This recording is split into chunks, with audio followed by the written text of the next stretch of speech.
Matius 6 ayat yang ke-7. Lagi pula, dalam doamu itu, janganlah kamu bertele-tele seperti kebiasaan orang yang tidak mengenal Allah. Mereka menyangka bahwa karena banyaknya kata-kata, doanya akan dikabulkan. Jadi, janganlah kamu seperti mereka, karena Bapamu mengetahui apa yang kamu perlukan sebelum kamu minta kepadanya. Orang tuh biasanya basa-basi karena nggak kenal. Biasa kalau kita baru kenalan sama orang, wah itu biasanya kita basa-basi. Karena canggung, masa diem aja, kita terpaksa mulai ngomong. Siapa namanya? Umurnya berapa? Anaknya berapa? Tinggal di mana? Kita mulai basa-basi. Basa-basi itu tanda tidak kenal. Biasanya kalau udah kenal, kita nggak perlu lagi basa-basi. Nah ini arti firman Tuhan. Kalau doa tuh jangan bertele-tele kayak orang yang nggak kenal Tuhan. Dan firman Tuhan mengajarkan bahwa panjang pendeknya doa tidak menjadi ukuran doa yang baik. Ada orang yang menyangka kalau doanya panjang-panjang itu akan dikabulkan, kata firman Tuhan. Maksudnya begini, mau doa pendek, mau doa panjang, itu nggak jadi satu ukuran. Nggak ada keharusan harus panjang atau pendek. Ada teman yang kalau doa makan, panjang sekali doanya. Saya ingat kalau dia sudah mulai berdoa makan, dia doakan janda-janda di udara, anak-anak yatim di lautan, dan lain sebagainya. Kami yang mendengarkan doanya yang panjang udah kelaparan.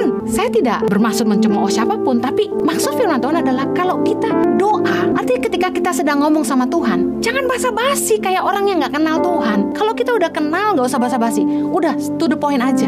Mari belajar dari Yesus. Yesus kalau doa itu singkat, to the point. Bahkan waktu mau zaman kudus, Yesus bilang, Yesus mengangkat roti lalu mengucap syukur lalu membagi-bagikan. Cuma mengucap syukur. Yesus kalau mau makan hanya mengucap syukur. Saya kalau doa makan begini, Bapak terima kasih buat makan ini. Terima kasih Tuhan buat kasih. Dalam nama Yesus, amin. Makan saya. Panjang pendek doa gak ada masalah. Yesus saja kalau doa pendek kok, cuma mengucap syukur. Dan doa Yesus itu sama Bapa to the point. Bapa kalau boleh cawan ini dilalukan daripadaku, tapi bukan kehendakku tapi kehendakmu. Straight to the point. Saya kalau doa pun sama Tuhan langsung aja. Karena firman Tuhan berkata, Tuhan tahu apa yang kita perlukan sebelum kita meminta. Kalau saya udah tertekan banget, saya cuma doa sama Tuhan, Bapa tolong, Lord help me, Lord please help me. Saya tahu Tuhan ngerti apa yang saya mau. Tuhan ngerti apa yang saya butuh. Meskipun saya nggak cerita panjang lebar. Bukankah Dia Tuhan yang menguji hati dan batin kita? Tuhan tahu apa yang kita butuhkan. Jadi jangan menghakimi orang yang doanya pendek. Matius 6 ayat yang ke-9. Karena itu berdoalah demikian, Bapa kami yang di sorga, dikuduskanlah namamu. Yesus mengajarkan supaya kita memanggil Dia Bapa. Hubungan yang begitu dekat Bapa dan anak, mengingatkan kita bahwa kita adalah anak dan Tuhan adalah Abba, sumber penyedia hidup kita, the giver of life. Kalau anak minta sama bapaknya tuh nggak usah pakai basa-basi, nggak susah. Dia Bapa, Dia sumber, Dia Bapa yang pasti akan ngerti apa yang kita suka, apa yang kita butuh. Waktu kita berdoa, mari berdoa dengan penuh iman, keyakinan. Dia adalah Bapa, kita anak.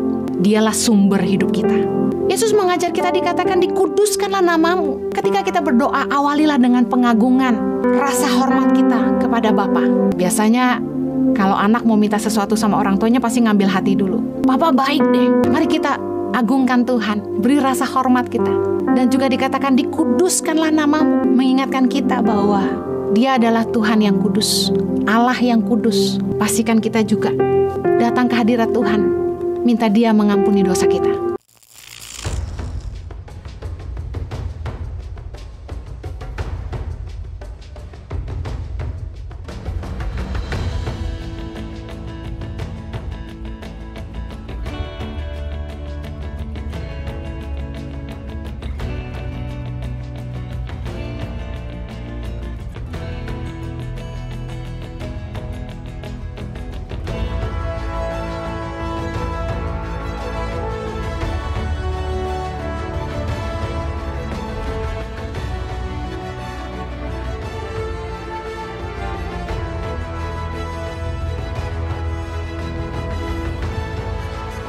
Cerita anak pedalaman dalam meraih mimpi dan mengejar cita-cita bersama Tangan Pengharapan.